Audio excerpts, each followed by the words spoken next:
Ano ang katunayan na ang pagkatakot sa Diyos at pagsunod sa kanyang mga utos ay nagbibigay ng pag-asa? Ganito po ang sagot ng Biblia sa Kawikaan 3:1-3.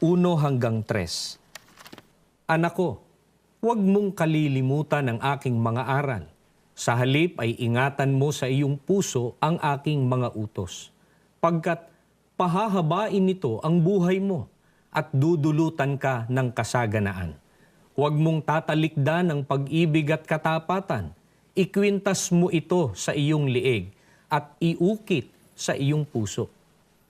Mga kaibigan, magpapahaba ng buhay at magdudulot ng kasaganaan ang hindi paglimot, ang pag-iingat o ang pagsunod sa mga utos po ng Panginoong Diyos. At ang pinakamahabang buhay po ay ang buhay na walang hanggan sa langit na ipagkakaloob ng Panginoong Diyos sa mga tunay na tapat sa pagsunod sa kanyang mga utos. Mga kaibigan, habang naririnig po ninyo ito, marahil ay nasasalamin natin, tinitimbang natin ang nangyayari sa ating buhay.